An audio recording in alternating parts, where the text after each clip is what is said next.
Yoldaş Talıbov, 8 nəfər də Ofşar kəndindən göndəriblər. Aha, laf yaxşı, gözləyim. Yaxşı, baş üstə.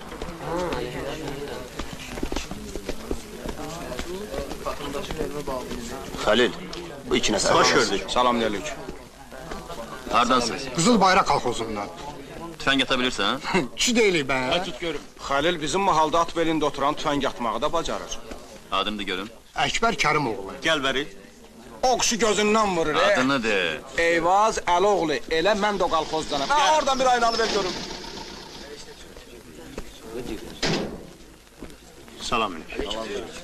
Salam yoldaş Şabanzadə. Sərhədçilərdən əlavə 14-5 atlan aldım. Patronumuz çoxdur. 6 atımız çatmırdı, onun 4-ünü Xəlil qalxozdan verdi. İkisini də cəmaatdan aldıq. Adamlarla söhbət apardım. Vəziyyətdən xəbərdardırlar. Salam. Ən qoçaq, cəsarətli adamları seçmişik. Siyahı da 95-ə qədər adamımız var. Hər şey öz yerindədir. Dəstə hazırdır. Əmr gözləyirlər. Əksəriyyəti kommunistdir. Qərar almışıq ki, səhər alaqaranlıqdan çıxar. İşlər dəyişib yoldaş Talıbov. Məktub almışıq. Vəziyyət çətinləşib. Mərkəz silahlı dəstə göndərməyin əleyhinədir.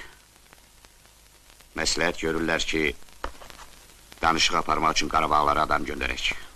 Kərbəlayının yanına? Bəli.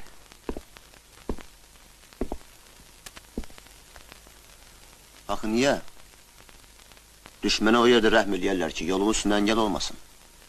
Əgər biz bugün Kərbəla İsmailə öz gücümüzü göstərməsək, ona yüzləşdə getsək, sabah başqa kəndlərə də qolçumalar baş qaldıracaq. Deyəcəklər, Kərbəlayı vurdu, qalxozu dağıtdı, ona nə elədilər ki, bizə nə eləsinlər? Bir də, düzü mən başa düşmürəm, mərkəz niyə belə qərar çıxarır? Bu qərar deyil.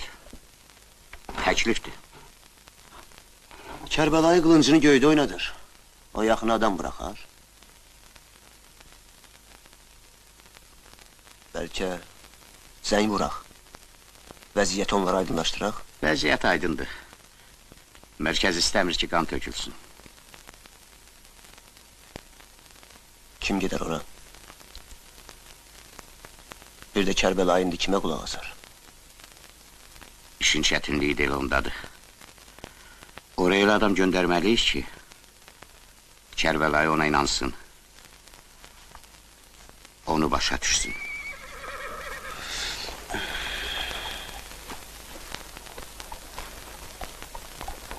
Yaxşı, bəs o cəmaatı neyniyək?